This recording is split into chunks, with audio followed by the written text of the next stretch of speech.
আসসালামু আলাইকুম। বিসমিল্লাহির রহমানির রহিম। আমি বাংলাদেশ পুলিশের একজন কর্মকর্তা এসআই মাসুদ রানা। আমি আপনাদের কাছে কিছু তথ্য তুলে ধরতে চাই, যেটা বাংলাদেশের মানুষ অনেক দিন ধরেই জানে না, বা তারা এই প্রশ্নের উত্তর খুঁজছে অনেক বছর ধরে, কিন্তু কোনো উত্তর খুঁজে পায়নি। আজকে যাকে সেনাবাহিনী থেকে অব্যাহতি দেওয়া হলো, মেজর জেনারেল জিয়াউল হাসান, যিনি এনটিএমসির প্রধান ছিলেন এবং তিনি র্যাবের অতিরিক্ত পরিচালক ছিলেন। অতিরিক্ত পরিচালক অপারেশন। তিনি মেজর থাকতেই র্যাবে ছিলেন এবং বাংলাদেশে যত গুম খুন হয়েছে, বিএনপি সহ অন্যান্য যারা অ্যাক্টিভিস্ট, সেই গুম খুনের সাথে জড়িত এই জিয়াউল হাসান। অনেক নেতাদেরকেই র্যাবের কালো গাড়িতে করে সিভিলে ধরে আনা হতো, এনে র্যাব ওয়ানের গোপন আস্তানায় তাদেরকে আটক রাখা হতো। এরপর তাদেরকে সময় মতো অজ্ঞাত স্থানে নিয়ে তাদেরকে হত্যা করা হতো এবং অজ্ঞাত স্থানেই তাদের লাশ হয়তো নদীতে ডুবিয়ে দেওয়া হতো, নয়তো তাদেরকে দাফন করা হতো, নয়তো অ্যাসিডের মাধ্যমে তাদের লাশকে গলিয়ে দেওয়া হতো। আমি 2014 অক্টোবর থেকে 2017 ডিসেম্বর পর্যন্ত র্যাব সদর দপ্তরে কর্মরত ছিলাম। তখন র্যাবের ডিজি ছিলেন বেনজির,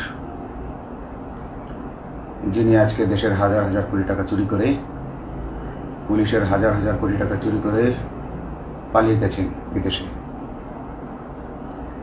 তো আমি দেখেছি অনেক মানুষকে কিভাবে অন্যায়ভাবে গ্রেফতার করে নিয়ে গুম করে রাখা হতো। আমি রিসেপশনে ডিউটি করতাম। গুম হয়ে যাওয়া মানুষের স্বজনেরা আমার কাছে আসতো, কিন্তু আমাদেরকে কঠোর নজরদারিতে রাখা হতো। সিসি ক্যামেরার আওতায় ছিলাম, তাদের সাথে আমরা ওভাবে কথা বলতে পারতাম না। তাদেরকে কোনো তথ্য দেওয়া নিষেধ ছিল আমাদের জন্য। কিন্তু তাদের স্বজনরা আসলে এসে যখন এখানে কান্না করতো, আমি নিজেকে ধরে রাখতে পারিনি। আমি অনেকের স্বজনকেই তাদের স্বজনের, গুম হয়ে যাওয়া স্বজনের পরিণতির কথা জানিয়ে দিতাম। বিশেষ করে যাদেরকে মেরে ফেলা হতো, খুন করা হতো, তাদেরকে আমি খারাপ সংবাদটা দিতাম না। কিন্তু যাদেরকে বন্দি করে রাখা হতো, যেমন বিএনপি নেতা সালাউদ্দিন আহমেদকে যখন অ্যারেস্ট করে আনা হলো, তিনি অ্যারেস্ট করার সময় ধস্তাধস্তিতে মাথায় আঘাত পেয়েছিলেন। তাকে র্যাব ওয়ানের গোপন কক্ষে আটক করে রাখা হয়েছিল দীর্ঘদিন। এরপর তাকে এক সময় ভারতে পাচার করে দিয়ে আসা হয়। তাকে অজ্ঞাত কারণে হত্যা করা হয়নি। তার ফ্যামিলি এসেছিল, তার স্ত্রী হাসিনা আহমেদ, তার ভাই গিয়াসউদ্দিন আহমেদ। ওনারা আমার কাছে বেশ কয়েকবার এসেছেন। আমি কয়েকদিন ওনাদের এই উদ্বেগ, উৎকণ্ঠা আমার সামনে বসে কান্নাকাটি দেখে আমি থাকতে পারিনি। আমি ওনাদেরকে কৌশলে আমার ফোন নাম্বার দিয়ে আমি ওনাদের সাথে দেখা করে ওনাদেরকে জানিয়ে দিই যে সালাউদ্দিন সাহেবকে হত্যা করা হয়নি, উনি জীবিত আছেন এবং ওনাকে হত্যা করার সিদ্ধান্ত নেওয়া হয়নি। এই সিদ্ধান্তগুলো যিনি নিতেন তিনি হচ্ছেন বর্তমানে মেজর জেনারেল জিয়াউল হাসান, যাকে আজকে অব্যাহতি দেওয়া হয়েছে। শুধু অব্যাহতি যদি দেয়া হয়, তাকে যদি বিচারের মুখোমুখি করা না হয়, তাহলে এই আন্দোলনের, এই স্বাধীনতার কোনো মূল্য থাকবে না। আমি আজকে আর কাউকে ভয় পাই না। আমি আজকে বিশ্বাস করি যে আজকে আমাকে এই সত্য বলার জন্য কেউ গুম করে দিতে পারবে না, এই সত্য বলার জন্য কেউ আমাকে অ্যারেস্ট করবে না। সেই কারণে আমি বুকে সাহস নিয়ে আজকে কথাগুলো বলছি। আপনারা যারা বিএনপি নেতা ইলিয়াস আলীর অপেক্ষায় আছেন, তাদের জন্য দুঃখজনক সংবাদ। তাকে অনেক আগেই হত্যা করা হয়েছে।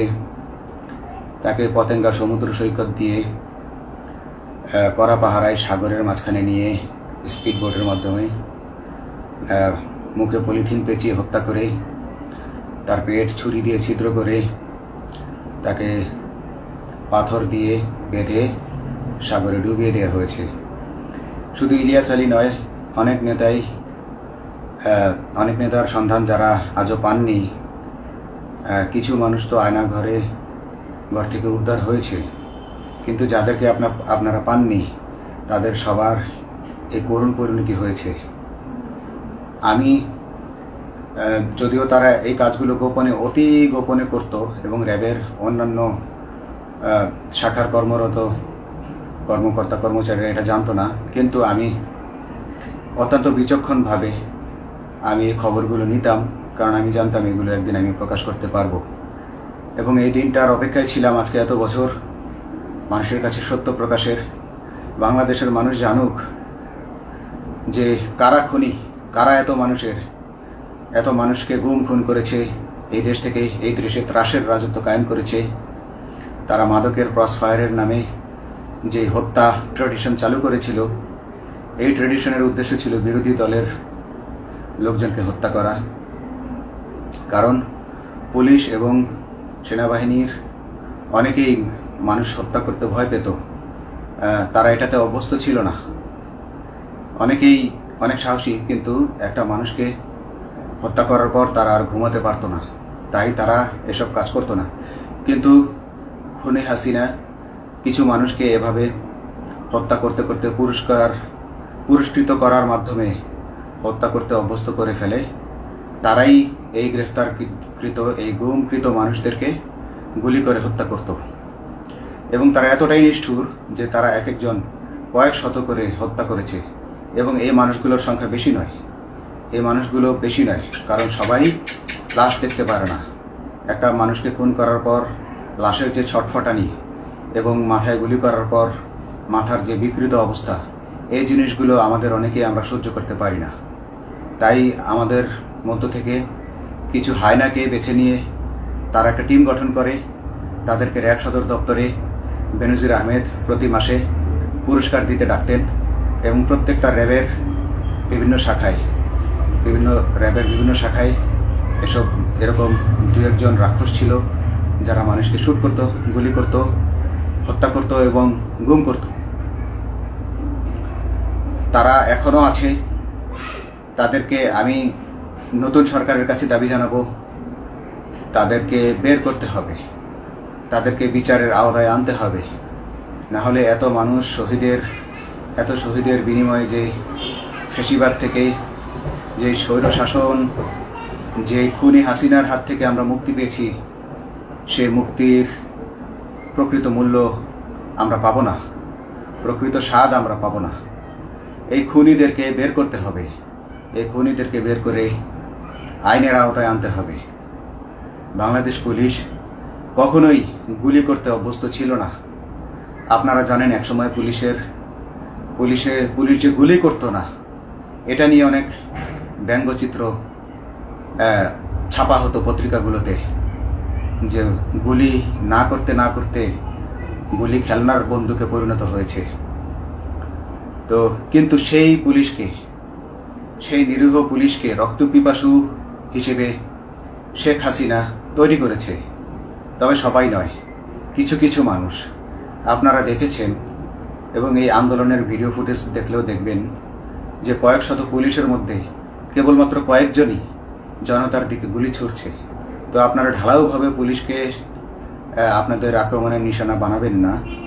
নতুন সরকার অবশ্যই এর বিচার করবে। আমি আশাবাদী নতুন সরকারের কাছে। তারা যদি আমার কাছে কোনো তথ্য চায়, আমি তথ্য দেব ইনশাল্লাহ।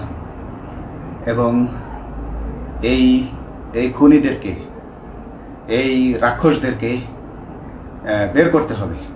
প্রতিটি গুমের, প্রতিটি হত্যার সুষ্ঠু তদন্ত করলে এগুলো বের হয়ে আসবে বলে আমি আশা করি।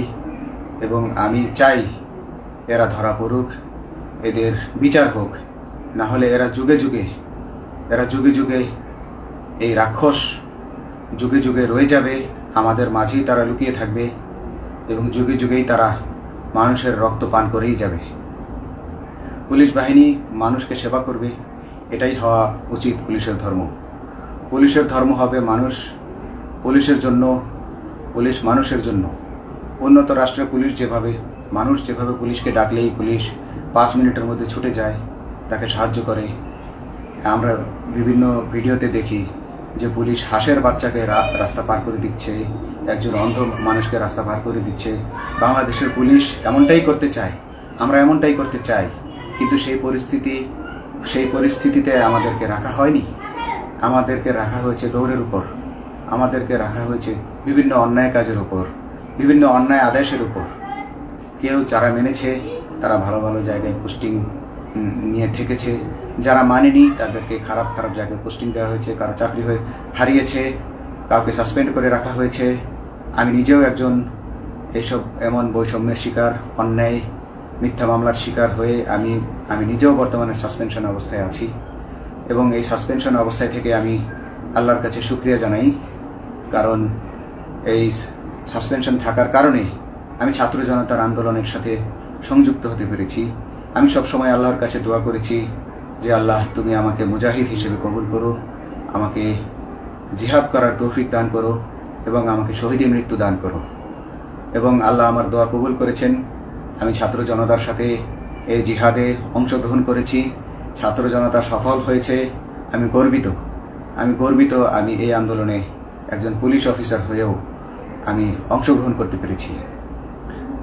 তো যাই হোক, আমি চাইব যে বাংলাদেশ পুলিশের, র্যাবের যে সকল কর্মকর্তা অগণিত মানুষের গুম খুনের সাথে জড়িত ছিল তাদেরকে ধরা হোক, তাদেরকে আইনের আওতায় আনা হোক। আমাদের মতো অনেক অফিসার আছি যারা এসব কুকর্মের সাক্ষী, আমরা সাক্ষ্য দেব। আমরা এখন আর ভয় পাই না। আমরা আসলে যে ভয় পেয়েছি তা নয়, আমাদের বাহিনীতে টিকে থাকাটা জরুরি ছিল। জনগণের স্বার্থেই আমাদের বাহিনীতে থাকা জরুরি ছিল, কারণ আমরা যদি বাহিনী থেকে আউট হয়ে যেতাম তাহলে এসব তথ্য আমরা জানতে পারতাম না এবং জনতার কাছে পৌঁছাতে পারতাম না।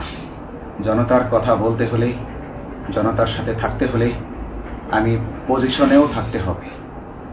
এই জন্য অনেক কিছুই প্রকাশ করিনি, কারণ আপনারা ভালো মতোই জানেন যে অনেক সেনাবাহিনীর মেজরকেও গুম করে দেওয়া হয়েছে যারা মুখ খুলেছে। আমি তো একজন সামান্য সাব ইন্সপেক্টর, আমাকে গুম করে দেওয়া তাদের 1 সেকেন্ডের ব্যাপার ছিল। তো আমি এখন বিশ্বাস করি যে এখন সেই দিন, সেই কালো মেঘ সরে গেছে আকাশ থেকে, আকাশ মুক্ত হয়েছে, এই দেশ জালিমের শাসন থেকে মুক্ত হয়েছে। আল্লাহ তাআলা আমাদের উপর রহমত বর্ষণ করেছে। অগণিত মুসলিমের দোয়া আল্লাহ তাআলা কবুল করেছেন, অগণিত 18 কোটি মানুষের দোয়া আল্লাহ কবুল করেছেন। নইলে এইভাবে হঠাৎ করে 15 দিনের মধ্যে 15 বছর ধরে গড়ে ওঠা রাক্ষসের পতন ঘটা আল্লাহর রহমত ছাড়া এটা কখনোই সম্ভব হতো না। আমি আল্লাহর উপর ভরসা রেখে বলছি, আপনারা নতুন প্রশাসনকে ঢেলে সাজান, পুলিশ বাহিনীকে ঢেলে সাজান। এই সিস্টেমের মধ্যেই, পুলিশের এই সিস্টেমের মধ্যেই গণ্ডগোল আছে, নিয়োগের মধ্যে গণ্ডগোল আছে। আপনারা এই সিস্টেমগুলো পরিবর্তন করুন, আপনারা এই সিস্টেম পরিবর্তনে সাহায্য করুন এবং পুলিশ ডিপার্টমেন্টে যত ডিপার্টমেন্টাল পরীক্ষা আছে এগুলো তুলে দেন। এই ডিপার্টমেন্টাল পরীক্ষাগুলোর মাধ্যমে আমাদের ঊর্ধ্বতনরা আমাদের গলা সবসময় চিপে ধরে রাখে, ঠিক আছে? সেজন্য আমরা তাদের কাছে সবসময় আটকা থাকি। এই জন্য আমরা অনেক কিছু বলতে পারি না, অন্যায়ের প্রতিবাদ করতে পারি না। তো এই সিস্টেম পরিবর্তন জরুরি। ডিপার্টমেন্টে কোনো পরীক্ষা থাকা যাবে না। কনস্টেবল হতে যারা একটা নির্দিষ্ট সময় পর তার বিভিন্ন কোর্স করানোর মাধ্যমে তার প্রমোশন হতে হবে। সাব ইন্সপেক্টরে ভর্তি হয়ে 5 বছর পর ইন্সপেক্টর হিসেবে পদোন্নতি পাবে, তার 5 বছর পর সহকারী পুলিশ সুপার হিসেবে পদোন্নতি পাবে। এভাবে আইন পরিবর্তন করতে হবে। তাদেরকে দক্ষ করে গড়ে তোলার জন্য বিশেষ কোর্সের আয়োজন করতে হবে এবং সৎভাবে বাঁচার জন্য সঠিক বেতন কাঠামো এবং ভালো কাজের জন্য পুরস্কার এর ব্যবস্থা করতে হবে।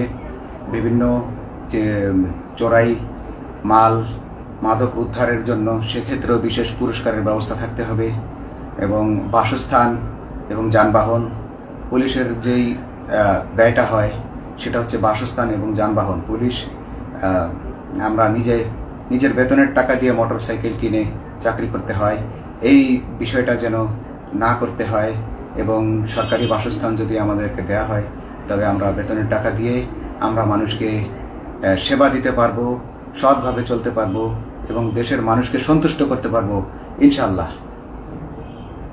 তো আমি আপনাদেরকে প্রথমে যেই তথ্যগুলো দিয়েছি গুম খুনের বিষয়ে, আপনারা এই তথ্যগুলো অনুসন্ধান করুন, অনুসন্ধানে টিম গঠন করুন। প্রত্যেকটা গুম খুনের বিচার হতে হবে এই দেশে। যারা আটক ছিলেন অনেকেই হয়তো এখন আয়নাঘর থেকে মুক্তি পেয়েছেন, কিন্তু যারা দুর্ভাগ্যের শিকার হয়ে মৃত্যুবরণ করেছেন তাদের আত্মীয় স্বজনরা, তাদের প্রতি আমার সমবেদনা রইল। তারা জোর দাবি তুলুন, তারা সবাই সরকারের কাছে আপনাদের পরিবার পরিজনের নিখোঁজ হওয়ার বিষয়টি তুলে ধরুন, আপনারা জোর দাবি জানান এবং গুম খুন তদন্তে একটি তদন্ত কমিটি গঠন করা হোক, যেখানে কোনো পুলিশ বা সেনাবাহিনীর সদস্য থাকবে না। এটা হতে পারে বিচার বিভাগীয় তদন্ত বা অন্য কারো মাধ্যমে, কিন্তু এই হায়নাদের এই খুনিদেরকে বের করুন, বের করে এদেরকে শাস্তির আওতায় আনুন, তবেই এই তারা তাদের বলিদান সফল হবে। আসসালামু আলাইকুম।